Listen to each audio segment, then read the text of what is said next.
بسم اللہ الرحمن الرحیم اللہم صلی علی محمد وعلی آل محمد۔ علی بھائی، آج کا پہلا سوال ہے۔ آج کل سوشل میڈیا پر ایک ویڈیو کافی وائرل ہے جس میں ایک دیوبندی مفتی اعظم امریکہ محترم منیر احمد صاحب نے مسند احمد کی ایک حدیث کی انٹرپریٹیشن کر کے ثابت کیا ہے کہ نبی صلی اللہ علیہ وآلہ وسلم نے فرمایا کہ جب ثریا ستارہ طلوع ہوتا ہے تو زمین سے آفت اٹھا لی جاتی ہے، اور یہ ستارہ ثریا 12 مئی 2020 کو طلوع ہوگا، لہذا کرونا کی وبا بھی 12 مئی 2020 تک ختم ہو جائے گی۔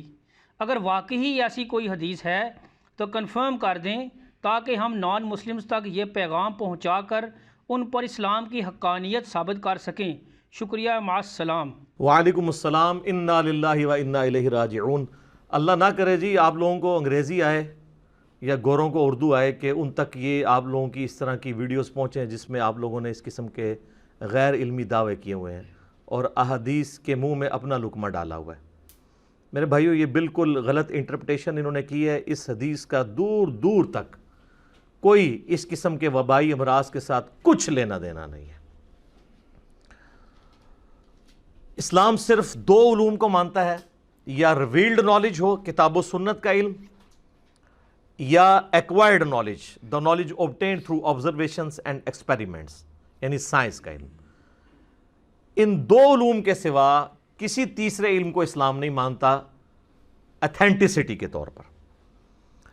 قرآن حکیم میں اللہ تبارک و تعالیٰ نے سورہ بنی اسرائیل کی آیت نمبر 36 میں فرمایا وَلَا تَقْفُ مَا لَيْسَ لَكَ بِهِ عِلْمٌ إِنَّ السَّمْعَ وَالْبَصَرَ وَالْفُؤَادَ كُلُّ أُولَئِكَ كَانَ عَنْهُ مَسْئُولًا۔ اے انسان، کسی چیز کی پیروی اس وقت تک مت کر جب تک کہ تجھے اس کے بارے میں ڈیفینیٹ علم نہ حاصل ہو جائے۔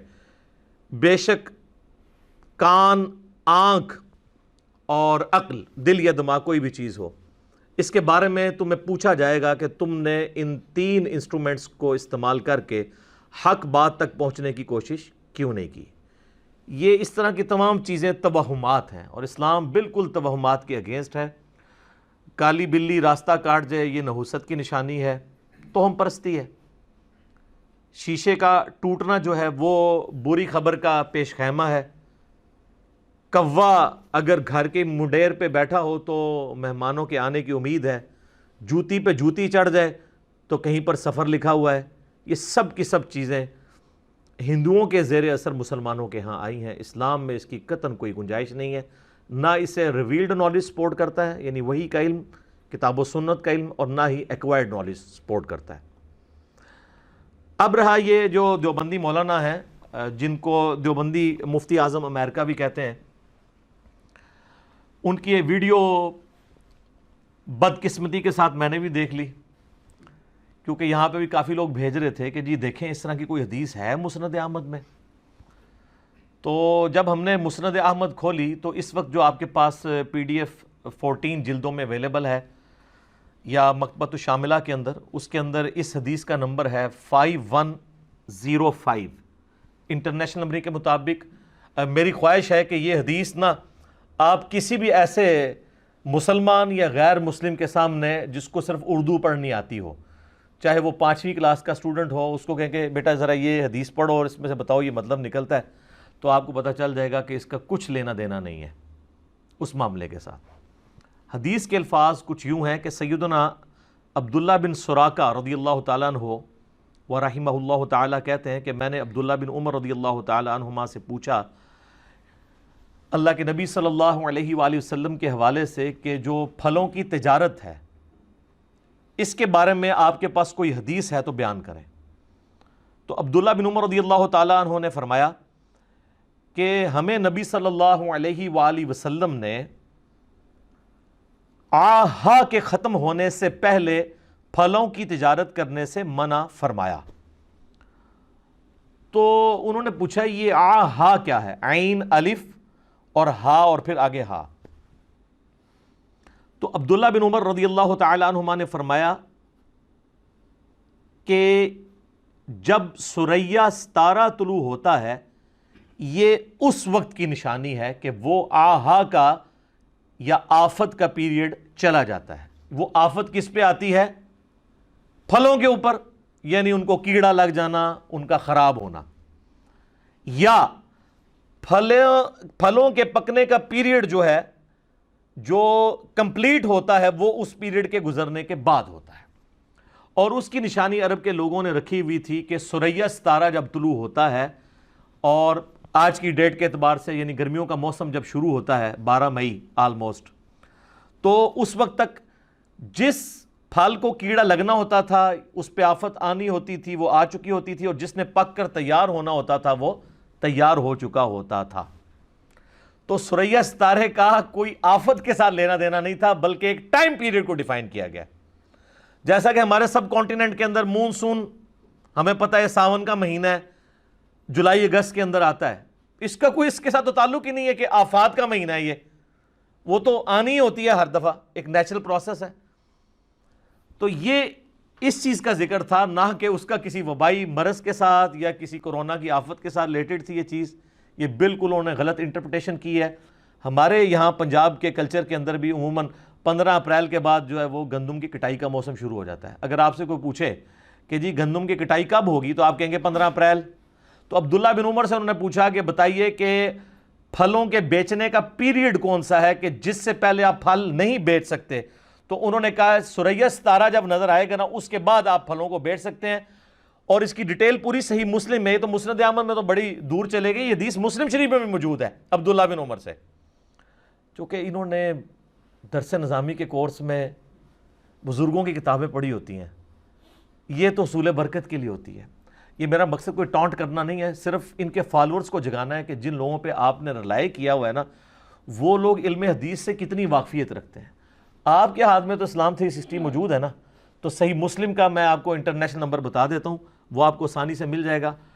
صحیح مسلم میں انٹرنیشنل نمبر کے مطابق 3864 نمبر حدیث ہے، اور اس حدیث کے اوپر بھی باب موجود ہے. کئی ایک طرق اس کے امام مسلم لے کے آئے ہیں کہ جو پھلوں کی تجارت ہے وہ پھلوں کو کیڑا لگنے، ان پہ آفت آنے کے پیریڈ جو ہے نا اس سے پہلے آپ پھلوں کی تجارت نہیں کر سکتے، اس کے بعد کر سکتے ہیں. اسی طریقے سے یہ حدیث صحیح بخاری میں بھی موجود ہے. صحیح بخاری میں اس کا نمبر ہے انٹرنیشنل 2193. اس پہ امام بخاری نے باب باندھا ہے کہ جو وبا کا پیریڈ ہے وہ وبا جو پھلوں کے اوپر آتی ہے، کرونا نہیں سر، پھلوں والی وبا، اس پیریڈ کے ختم ہونے سے پہلے پھلوں کی تجارت کرنا منع ہے. اور اس کے نیچے امام بخاری وہ حدیث لے کے آئے ہیں ایک اور صحابی تھے سیدنا زید ابن ثابت سے رضی اللہ تعالیٰ عنہ. وہ کہتے ہیں، صحیح بخاری کے الفاظ ہیں 2193، کہ نبی علیہ السلام کے مبارک زمانے کے اندر لوگ درختوں پہ لگے ہوئے پھلوں کا سودا کیا کرتے تھے. جب خریدار آتا تھا تو وہ رونا پیٹنا ڈال دیتا تھا کہ جناب تم نے میرے ساتھ یہ کھجور کا سودا کیا، یہ تو کھجور کو کیڑا لگ گیا ہے، یہ کھجور جو ہے وہ ڈیمیج ہوئی ہوئی ہے. تو وہ ہر دفعہ جھگڑا ہوتا تھا. تو نبی علیہ السلام نے فرمایا جب تک تمہارے درخت جو ہیں یہ پھل پک نہ جائیں اس وقت تک تم ان کے ساتھ سودا نہ کرو. اور آپ علیہ السلام فرمایا اس کی نشانی یہ ہے کہ ثریا ستارے کا طلوع ہونا، یعنی وہ گرمیوں کا پیریڈ شروع ہونا. تو وہ گرمیوں کا پیریڈ جو ہے وہ ٹائم پیریڈ کے طور پہ بتایا گیا، یہ کوئی نشانی نہیں ہے. نہ اسلام کے مزاج میں کوئی ستارہ پرستی یا علم نجوم والا کوئی سلسلہ موجود ہے کہ اس کے ساتھ اس کو ریلیٹ کر دیا جائے. یہ سر بخاری اور مسلم میں بھی حدیث موجود تھی، میں نے اس کی انٹرپریٹیشن آپ کو بتا دی. اچھا، اب یہ ثریا ستارہ تو انڈیا پاکستان بنگلہ دیش میں ویسی مصیبت بنا ہوا ہے ہمارے لیے اس اعتبار سے کہ یہاں پر جو زیادہ تر لوگ آباد ہیں وہ یا حنفی بریلوی ہیں یا حنفی دیوبندی ہیں، اور وہ ہمیں اکثر کہتے ہیں کہ جی بخاری مسلم میں امام حنیفہ کا ذکر موجود ہے. بلکہ جو زیادہ سمجھدار بنتا ہے وہ کہتا ہے قرآن میں لکھا ہوا ہے. اچھا، ہم کہتے ہیں جی قرآن میں کہاں لکھا ہے؟ وہ کہتے ہیں جی سورۃ الجمعہ کی ایک آیت ہے جی. اچھا جی، وہ ہم کھول کے پڑھ لیتے ہیں جی سورۃ الجمعہ کی کون سی آیت ہے. اور مزے کی بات ہے یہ سیم دلیل غلام احمد قادیانی دجال کے ماننے والے یہی آیت اور یہی حدیث اس دجال کے اوپر فٹ کرتے ہیں، جس طرح کے حنفی امام حنیفہ پر فٹ کرتے ہیں رحمہ اللہ تعالی. وہ کہتے ہیں یہ جو آیت ہے نا،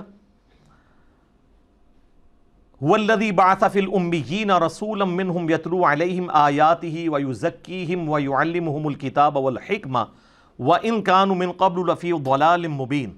یعنی وہی اللہ ہے جس نے امیین میں رسول کو بھیجا جو ان پر اللہ کی آیات تلاوت کرتے ہیں، ان کا تزکیہ کرتے ہیں، انہیں کتاب و حکمت کی تعلیم سکھاتے ہیں، اور اس سے پہلے یہ کھلی گمراہی میں تھے۔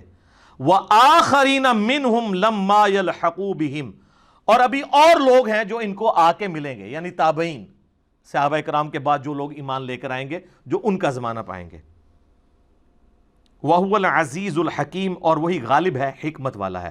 تو یہ جو الفاظ ہیں نا، وَآخَرِينَ مِنْهُمْ لَمَّا يَلْحَقُوا بِهِمْ، اسی کانٹیکسٹ میں بخاری مسلم میں حدیث ہے، نبی علیہ السلام سے صحابہ نے پوچھا یہ کون لوگ ہیں جو بعد میں آئیں گے؟ تو آپ علیہ السلام کے پاس بیٹھے ہوئے تھے سیدنا سلمان فارسی، ایک لفظ ہے سلیمان، وہ پیغمبر کا نام ہے، سیدنا سلیمان بن داود علیہم السلام۔ یہ لفظ ہے سلمان، پیشنی زبر کے ساتھ ہے اور یا اس میں کوئی نہیں، سلمان۔ تو سیدنا سلمان فارسی جو پہلے آتش پرست تھے، اس کے بعد یہودی ہوئے، پھر عیسائی ہوئے، الٹیمیٹلی نبی علیہ السلام کے مبارک قدموں میں پہنچ کے مسلمان ہوئے۔ تو نبی علیہ السلام فارس کے لوگوں کا، ایران کے لوگوں کا ریگارڈ کرتے تھے، اور ظاہر ہے کہ یہ لوگ تو ہمیشہ سے ہی ایک سمجھ لیں پوری دنیا کے اندر فلاسفر مانے جاتے ہیں۔ یونان کے لوگ، انڈیا کے لوگ، انڈیا سے مراد یہ پورا ریجن، اور تیسرا ایران کے لوگ ہمیشہ سے۔ تو نبی علیہ السلام نے نا ان کے کندھے پر ہاتھ رکھا، بخاری مسلم کے الفاظ ہیں، آپ نے فرمایا دین اگر ثریا ستارے کی چوٹی پر ہوتا، اے وہی ثریا آ گئے، یعنی آپ نے ایک مثال بیان کی کہ اتنی دور بھی ہوتا نا تو فارس کے کچھ لوگ آ کے اسے حاصل کر لیتے۔ تو پہلی بشارت تو حضرت سلمان فارسی کے لیے تھی کہ اتنی دور سے یہاں تک پہنچے، اتنے ریلیجن بدل کے، اور دوسرا ان کے علاقے کے لوگوں کی تعریف کی کہ وہ ایسے کمیٹڈ لوگ ہیں اور ایسے جینیس لوگ ہیں۔ آپ بے شک ایران والوں کو جو مرضی کہیں، نبی الاسلام نے ایران والوں کی یہ تعریف بیان کی ہے۔ تو فارس کے لوگ، اس وقت پرشین امپائر تھی نا، فارس کہا جاتا تھا، تو یہ حاصل کر لیں۔ تو اب انہوں نے کہا، نبی علیہ السلام فرمایا نا اس کے علاقے کے لوگ، اور یہ مفتی صاحب کہہ رہے ہیں اس کے علاقے کا ایک بندہ، وہ تو لوگوں کی ایک پوری کمیونٹی کی بات ہو رہی ہے۔ اور دوسرا یہ جو حدیث ہے اس میں کسی بندے کا نام آیا ہے؟ کیا فارس میں صرف یہی شخصیت ہے؟ اب یہ علیحدہ ایک بحث ہے کہ امام حنیفہ رحمہ اللہ تعالیٰ بیسیکلی پیچھے سے جو ہیں وہ افغانستان کے رہنے والے ہیں، ان کے والد یا دادا جو ہے وہ کوفہ شفٹ ہوئے تھے، یہ یعنی فارسیوں نسل نہیں ہے، لہٰذا ان کے اوپر تو یہ فٹ بھی نہیں ہوتی اس طریقے سے۔ چلے اگر کوئی کھینچ تان کے کرنا چاہتا ہے، جو پیورلی فارسیوں نسل لوگ ہیں، یہ امام ابو الحسین مسلم بن حجاج القشیری، نیشاپوری، نیشاپور آج بھی ایران کا شہر ہے، آپ گوگل ماریں ذرا آپ کو پتہ چل جائے گا، گوگل حافظہ اللہ تعالی، شیخ گوگل، وہ آپ کو بتا دے گا نیشاپور آج بھی موجود ہے۔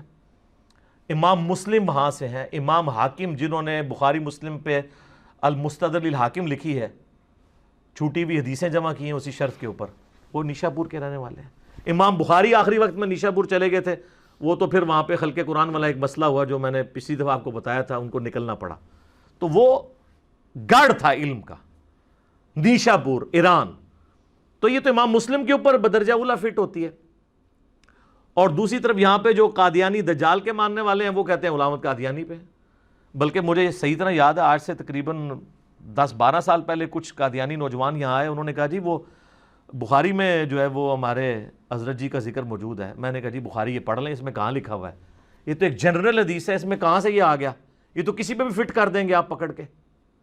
تو اس طریقے سے تو نہیں ہوتا، جس طرح حنفیوں کو بتایا گیا کہ امام حنیفہ کا ذکر بخاری مسلم میں ہے، قادیانیوں کو بتایا گیا کہ غلامت قادیانی دجال کا ذکر موجود ہے، حالانکہ کوئی لینا دینا نہیں، تو وہاں پہ بھی ثریا ستارے کا ذکر آتا ہے۔ تو وہ تو نبی علیہ السلام نے ان کی تعریف کی تھی کہ اتنی کمٹمنٹ والے ہیں کہ اتنی دور سے ہوتے ہوئے حق کی تلاش میں یہاں پہنچ گئے۔ اور سر جان کے مان پائے ہیں تو ہم بھی عرض کریں، ہمیں لوگ کہتے ہیں نا جی یہ بریلویوں کے گھر پیدا ہوا، پھر یہ دیوبندیوں کے ساتھ اٹیچ ہو گیا، پھر اہل حدیث کے ساتھ، اب یہ کہتا ہے میں کسی فرقے سے نہیں ہوں اور میں خالی مسلمان ہوں۔ سر پوری بات طے کریں، میں اس کے بعد یہ کہتا ہوں کہ میں ان سارے فرقوں کو مسلمان بھی سمجھتا ہوں، یہ بھی آگے بولا کریں، اور ان کے پیچھے نمازیں بھی پڑھتا ہوں۔ میں نے اپنی مسجد چندہ بک مدرسہ الگ سے نہیں بنایا، کوئی فرقہ لانچ نہیں کیا۔ تو کہتے ہیں یہ عنقریب پتہ نہیں کیا ہو جائے گا۔ تو جناب حضرت سلمان فارسی کو بھی لوگ کہتے ہوں گے کہ تم پہلے جو ہے وہ آتش پرست تھے، پھر یہودی ہوئے، پھر عیسائی ہوئے، اب مسلمان ہوئے، پتہ نہیں کیا ہو جاؤ گے۔ تو کچھ بھی نہیں ہوئے، جو ایسے ہو ہی رہے۔ مسلمان مرے نے انشاءاللہ ہم بھی مسلم ہی مریں گے انشاءاللہ تعالی. وَلَا تَمُوتُنَّ إِلَّا وَأَنْتُمْ مُسْلِمُونَ. ٹھیک ہو گیا. هُوَ سَمَّاكُمُ الْمُسْلِمِينَ مِنْ قَبْلُ وَفِي هَذَا. لیکن ان کو میرا خیال بات اسی وقت سمجھ آنی ہے جب کسی پتھر میں سے آواز آئی نا ایھا المسلم. جو مسلم شریف میں حدیث ہے نا کہ جب دجال کے ساتھ جنگ ہو رہی ہوگی مسلمانوں کی تو صرف ایک درخت ہے غرقت جو پناہ دے گا یہودیوں کو، ورنہ اگر کسی پتھر کے پیچھے بھی کوئی یہودی چھپا ہوا نا تو وہ پتھر بھی بولے گا ایھا المسلم، اے مسلم میرے پیچھے یہودی ہے اسے قتل کرتے. یعنی یہ عام یہودی کو نہیں، یعنی جنگ کے دوران کی بات ہو رہی ہے. تو ان کا یہ تو کہتے ہیں فرقہ ہونا چاہیے. ان کو آواز آئی نا مسلم کی تو انہیں کہہ رہے ہیں کوئی انجینئر صاحب ویڈیو پیچھے چل پئی ہے. ٹھیک ہے نا، کیونکہ یہ تو کہتے ہیں ہم بریلوی دیوبندی اہل حدیث شیعہ ہیں، یہ مسلم نام سے ہی چڑھتے ہیں. احادیث میں تو مسلم کے الفاظ موجود ہیں. انشاءاللہ ہماری ویڈیوز کی برکت سے ابھی ہمیں نظر آنا شروع ہو گیا انشاءاللہ کہ یہ ایھا المسلم تک بات کافی ساری ادھر تو پہنچ چکی ہے. اور جب انڈیا پاکستان بنگلہ دیش اور افغانستان میں انقلاب آ جائے تو باقی تو ویسے ہی کور ہو جاتے ہیں، کیونکہ ساری دنیا میں فتنہ ان علاقے کے علماء کا پھیلایا ہوا ہے، یہیں سے ایکسپورٹ ہوتا ہے باہر. ایون چائنا میں بریلوی اور دیوبندیوں کی مسجدیں ہیں، ان کو پتہ بھی نہیں ہے کہ یہ کون سے دو بابے ہیں جن کے اوپر ہم لڑ رہے ہیں. وہ انڈیا کے دو شہروں کے اوپر، دو مدرسوں کے اوپر لڑ رہے ہیں. تو یہ ثریا ستارے کے ساتھ چونکہ انہوں نے بھی ذکر کیا ہے نا کہ جی وہ یہ ثریا ستارہ وہی ہے جس میں ہمارے بزرگوں کا ذکر آتا ہے، تو میں نے یہ ضروری سمجھا کہ میں اس کا پورا اس حوالے سے جواب دے دوں.